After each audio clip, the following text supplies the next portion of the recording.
Hello, everybody, and welcome back to What's the Word.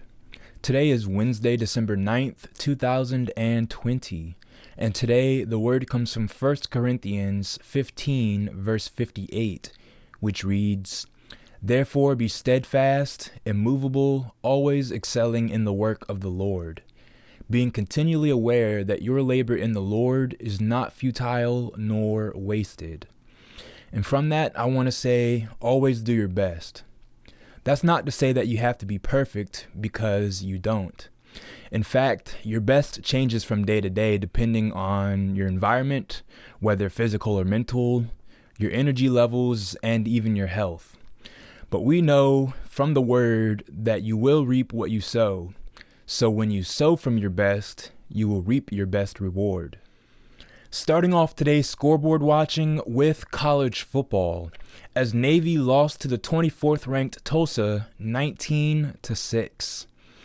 Navy's defense did all they could, holding the Golden Hurricanes to 13 points through 3 quarters and keeping the team within striking distance. But the offense couldn't muster up much, as they only put up 153 total yards.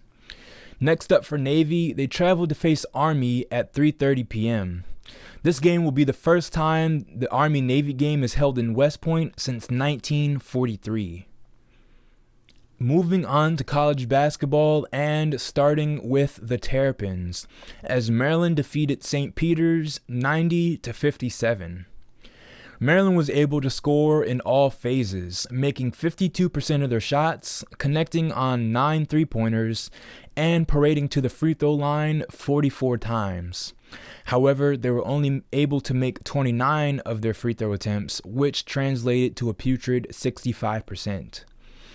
Sophomore guard Hakeem Hart scored a career-high 33 points in his first career start. And fellow sophomore forward Dante Scott added a 14-point, 12-rebound double-double off the bench. Next up for Maryland, they face Clemson on the road today at 5 p.m. Switching gear to the Georgetown Hoyas, who had 2 games in the past week. The first being this past Sunday, as Georgetown fell to 11th-ranked West Virginia, 80-71. Georgetown held a second-half lead against the Mountaineers, but fell due to 15 turnovers and what head coach Patrick Ewing called, quote, "a lack of defensive intensity." In their next game, which was yesterday, Georgetown defeated Coppin State 80-48. The Hoyas absolutely dominated their MEAC opponent, as they should have, out-rebounding the Eagles 53-29. Senior guard Javon Blair led the team with 22 points, and fellow senior forward Jamarco Pickett had a ridiculous 19-point, 18-rebound double-double. Next up for the Hoyas, they'll face the 9th-ranked Villanova Wildcats this Friday at 7 p.m. You all probably know I am extremely excited to talk about the NFL this week, as the Washington football team defeated the Pittsburgh Steelers 23-17. A huge win for Washington, knocking off an undefeated team. This comes after the Giants pulled off a huge upset over the Seattle Seahawks, so with the win, Washington remains tied for first place in their division. On to some game action, and starting with some injury news. Running back Antonio Gibson, coming off his monster game against Dallas, carried the ball only twice before going down with turf toe on this play here. The reason I show it is because he still did a pretty good job showing off his vision, but unfortunately got hurt and didn't play the rest of the game. He'll also reportedly miss this week's game against San Francisco. Let's talk about Logan Thomas and his big game. The tight end went for 9 catches, 98 yards, and a touchdown. The first highlight I want to point to is this ridiculous one-handed catch. The ball is thrown behind him, but he makes a great adjustment and is still able to catch the ball. Earlier in the season, he needed pretty much perfect ball placement in order to make the catch, but you can see his improvement here. The next play is a real effort play. He didn't get the first down here. According to the officials, it looked like it, but he didn't get the call to go his way. But just look at this. He makes a guy miss in space and then is able to use his 6'6" frame and dive for what should have been the first down. Since that play was on third down and Washington wasn't awarded the first, they went for it on fourth down. And like I talked about last week, they've been using Logan Thomas in a few other situations. Right here, they once again motioned him under center, and this time they went for a jet sweep. I thought it was a pretty bad play call to go for the jet sweep here, but it might have worked had Dontrell Inman gotten the block. Next up for Logan Thomas was this catch contested, another play he wouldn't have made earlier in the season. He's not able to get the touchdown, but put us in pretty good position, and Peyton Barber was able to punch it in just a few plays later. While rookie defensive end Chase Young's stats don't necessarily point to Rookie of the Year, here's a play on 4th and goal that shows you just how much he impacts the game. Give it to Snell again! And he did not get there, I don't think. Next up are the impact plays from Cam Sims, as the wide receiver went for 92 yards on just 5 catches. The first here was at the end of the first half, which allowed Washington to set up for a field goal and finally put some points on the board in the first half of the game. Of course, Washington was helped on this drive by a little bit of mischief from Alex Smith, carrying the game ball off the field and forcing the refs to stop the action to get the kicking ball in the game. Then here's Cam Sims on a crucial 3rd and 14, a wide receiver screen. He comes back and makes a difficult catch and then goes off to the races, making a few guys miss.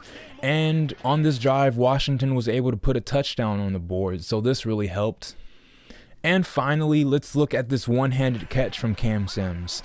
Coming towards the end of the 4th quarter, it set Washington up in position to kick the field goal, which gave them the lead and was ultimately the game winner. Let's take a look at the stills from this catch. Absolutely ridiculous. And last but not least, Montez Sweat. Another week and another game-clinching play. And remember, a brand new kicker. Here's Roethlisberger coming near side, tipped in the air, and it's intercepted by Washington. John Bostic picked it out of the air. Sweat knocked it up in the air. Bostic picked it off. Washington leads 20-17. Roethlisberger throws out to the right, tipped up in the air and intercepted by John Bostic at the 25. This ball tipped up in the air, caught by John Bostic, allowed Washington to set up for another field goal, putting them up by 6 and practically ending the game. Speaking of field goals, kicker Dustin Hopkins went 3 for 3 on the day, all over 40 yards. The first one 49 yards, the second 45, and the last one 45. Big turnaround from Dustin Hopkins, who's missed 6 field goals on the year, so it's really good to see him make all 3 in this game, and he went perfect last game as well. Next up for Washington, they'll travel to face the San Francisco 49ers. This game will actually take place in Arizona and will be held at 4:25 p.m. Last on scoreboard watching are the Baltimore Ravens, who finally got back in the win column, defeating the Dallas Cowboys 34-17. This came not without some drama though, as wide receiver Dez Bryant had an inconclusive COVID test, was pulled from warm-ups, and his second test came back positive. Of course, Dez was disappointed he wasn't able to face his former team, and it looked like on Twitter that he may have announced his retirement for the year. As for the game itself, quarterback Lamar Jackson was back, and he ran for 92 yards, including this 37-yard touchdown run on 4th and 2. It's just not very good. Finish it up! Go!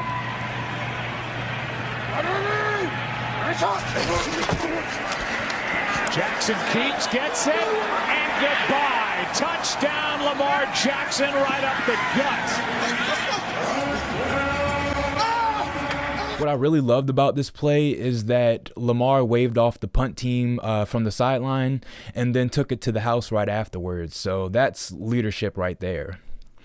He also threw for 102 yards, including this dime to Marquise Hollywood Brown in the corner of the end zone. Player that you can't defend some of these things that he's able to do. Over 200 yards rushing are the Ravens in the ballgame. Third time this season. End zone. And caught for the touchdown. What a grab by Brown. We'll make sure that he was able to get both feet down. Great throw, great catch. Marquise Brown, left foot, drags the right for the score. This is such a... With Mark Ingram back and J.K. Dobbins, the Ravens pounded the ground for 294 total yards. Running back Gus Edwards led the way with 101 yards on 7 carries. And rookie running back J.K. Dobbins also ran for 71 yards and a touchdown. Defensively, despite the return of disruptor Calais Campbell, the Ravens struggled, failing to muster up much of a pass rush as they only tallied 1 sack. But linebacker Patrick Queen did have an interception on a ball tipped at the line of scrimmage. In some crazy news, kicker Justin Tucker missed a field goal, ending an NFL record streak of 70 consecutive makes within 40 yards. Dallas's kicker Greg Zuerlein also struggled kicking the ball as he missed 3 field goals. While it was just the Cowboys, the win definitely helps the Ravens. Next up for them, a Monday nighter against the Cleveland Browns in Cleveland at 8:15 p.m. Now to round out the episode and get you excited about the upcoming NBA season, take a look at Russell Westbrook in his new Washington Wizards uniform. And look at this ridiculous dunk from Bradley Beal in practice.